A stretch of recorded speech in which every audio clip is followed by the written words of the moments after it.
Magali Barthès vous présente Espace Méditerranée. Aujourd'hui, dans l'émission Méditerranée, nous vous proposons de découvrir le Festival d'art lyrique de Salon, dont la 20e édition aura lieu cette année du 5 au 9 août. Et pour en parler, nous accueillons à l'antenne Jacques Bertrand, président fondateur de l'association Mezza Voce et du Festival d'art lyrique de Salon de Provence. Bonjour à vous. Bonjour. Alors pourriez-vous tout d'abord nous parler de cette association Mezza Voce, dont vous êtes le président fondateur et qui porte le Festival d'art lyrique de Salon de Provence? Bien écoutez, oui, je peux en parler. Simplement, il y a 20 ans, donc, je me suis rendu compte que dans le pays méditerranéen dans lequel nous vivons, il n'y avait pas, en dehors de Orange et Aix, qui sont les deux mastodontes, je dirais, il n'y avait pas de festival lyrique. Donc j'ai suggéré au maire de l'époque de faire une soirée. Il a dit oui, on a fait une soirée. Cette soirée, c'était Don Giovanni de Mozart, a été un grand succès. On a recommencé l'année suivante et on n'a plus jamais quitté le château de Lampéry, qui est en plus un écrin extraordinaire pour la musique, et visuelle et acoustique. Et donc depuis 20 ans, chaque année, nous présentons un programme autour de l'art lyrique. Une belle idée que vous avez eue. Alors donc, depuis 20 ans que le Festival d'art lyrique de Salon existe, les spectateurs n'ont pas seulement pu apprécier les opéras, mais aussi visiter des expositions. Oui, nous avons mis au point depuis maintenant 5 ou 6 ans, c'est-à-dire, en fait, cette idée est née au moment du centenaire de Giuseppe Verdi, qui était en 2013.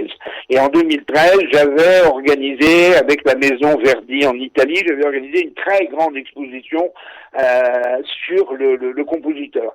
Et partant de cette expo qui fut un succès, qu'on a donné ensuite à la faculté d'Avignon, qu'on a donné en Italie, enfin bref, j'ai donc décidé de continuer. Et chaque année, on essaie de présenter quelque chose qui se rapporte sur notre festival. On avait eu, il y a 2 ans, Maria Callas, on a fait une exposition Maria Callas.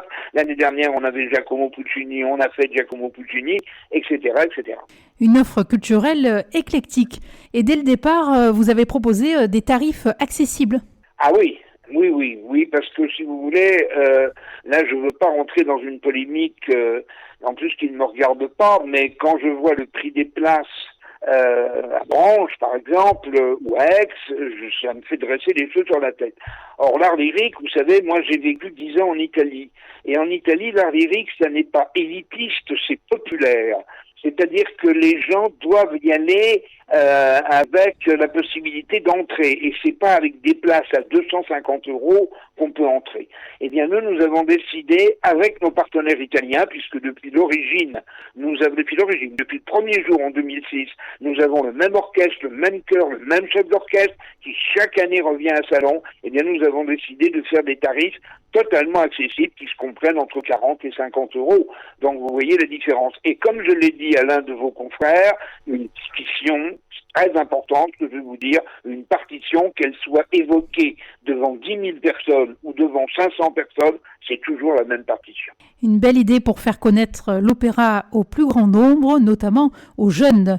Et vous avez même absolument. Oui, tout à fait. Et vous avez même obtenu le label MP13 Marseille Ville de la Culture européenne. Grâce à l'exposition Verdi, on avait eu la visite du consul d'Italie à Marseille, qui avait trouvé cette exposition tout à fait exceptionnelle. Ça a été un gros travail pour nous, plus d'1 an de travail pour la préparer, avec plus de 350 documents, avec des facsimilés, avec des originaux, enfin bref.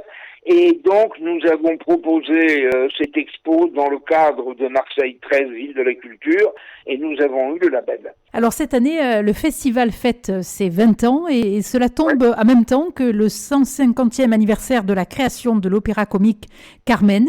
Et en ouverture du festival, on en saura plus sur Georges Bizet, grâce notamment à votre film Georges Bizet, un génie de la musique incompris. Oui, absolument. Vous savez, il est mort à peu près à l'âge de Mozart, il est mort extrêmement jeune. Bizet et tout ce qu'il a touché de génial au moment où ça a été terminé, où on l'a offert au public, ça a été un fiasco, ou à peu près tout, et Carmen compris, puisque Carmen a eu du succès 2 mois après sa mort. Il est mort l'année de la création de Carmen.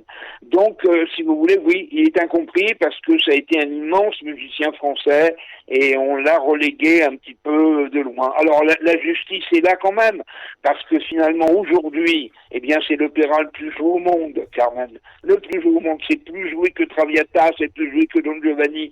C'est vraiment l'opéra référence dans tous les festivals. Donc voilà, je suis heureux, j'ai écrit une petite biographie, une évocation de sa vie, parce que très peu de gens la connaissent. Et l'on va poursuivre ce festival en beauté, puisque une soirée sera consacrée aussi à Georges Bizet, avec l'opéra et de grands solistes de renommée internationale. Absolument, absolument. Nous avons des solistes de renommée internationale. Claudia Marchi, qui va faire Carmen, l'a chanté à peu près dans toute l'Europe. Danilo Formaggia est un ténor qu'on ne connaissait pas il y a quelques années, mais qui perce beaucoup, qui est un chanteur à l'Opéra de Rome, qui va chanter aux États-Unis maintenant. Tous ces gens-là sont des amis, et voilà, je peux me permettre de leur demander de faire un petit effort et de venir chez nous. Ils le font volontiers, avec plaisir, et nous passons 4 ou 5 jours magnifiques. Toujours un plaisir d'assister à une représentation de Carmen. Et alors, pourriez-vous évoquer les autres temps forts donc de ce festival ? Bien, écoutez, à peu près, il y aura donc ce film, il y aura Carmen le lendemain.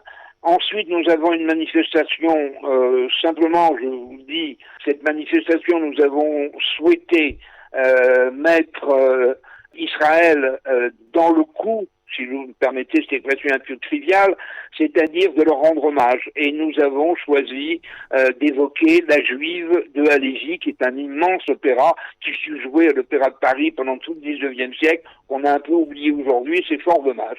Puis, le jour suivant, le 9, nous aurons notre grande soirée de nos 20 ans, qui est une grande soirée des plus célèbres chœurs d'opéra, où là, nous allons jouer Nabucco, La Force du Destin, La Misère d'amour, Lucia de Lermorme, Tosca, Norma, Rigoletto, Aïda, Don Pasquale, Jérusalem, aussi là, La Traviata, Manon Lescaut, Madame Butterfly, Le Trovatore, et nous terminerons par Turandot. Voilà qui devrait enchanter tous les mélomanes. Et ce festival, donc, voilà. Et alors, ce festival aura lieu dans de beaux écrins, vous le mentionniez, donc le château de Lampéry, et alors la cour Renaissance également. Oui, alors, la cour Renaissance.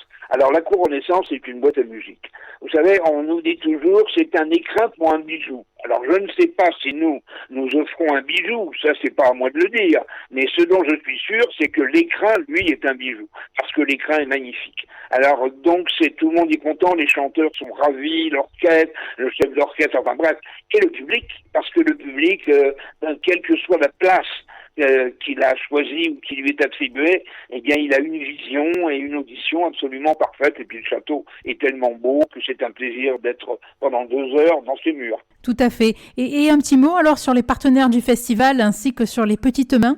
Écoutez, les petites mains, ce sont les adhérents du festival parce que nos moyens, même si je tiens à remercier chaque année la ville de Salon-de-Provence qui fait de gros efforts pour nous permettre de faire ce festival, car l'opéra a quand même un revers de médaille, c'est cher, parce que c'est beaucoup de gens, parce que c'est là pour Carmen, ça va être 60 personnes sur la scène, c'est donc immense. Alors ça veut dire des frais de restauration, des frais d'hôtel, etc., etc.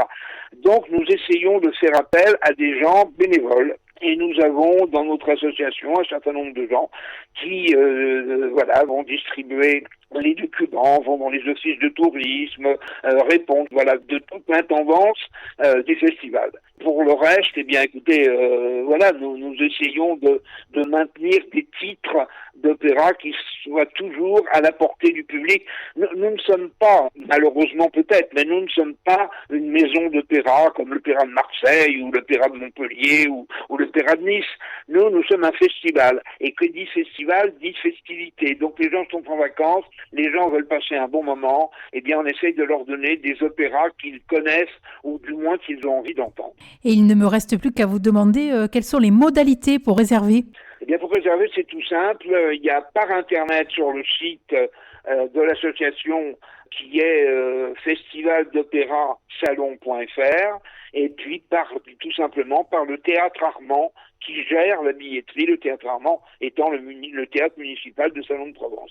Et sachez que vous pouvez gagner 2 places pour Carmen qui aura lieu le 7 août à 21h30. Pour cela, il vous suffit d'appeler le standard de Radio JM. Vous pourrez récupérer les places à l'accueil du Festival d'art lyrique de Salon. Eh bien, merci beaucoup d'avoir donné envie aux auditeurs de se rendre au Festival d'art lyrique de Salon de Provence. Et pour plus, merci à vous, merci beaucoup. Merci et pour plus d'informations, vous pouvez consulter le site festivalartlyriquesalon.fr. Et puis sinon, appelez le Théâtre Armand à Salon de Provence. Voilà. Merci de le préciser. Merci, au revoir. Au revoir. Au revoir. Magali Barthès vous présente Espace Méditerranée.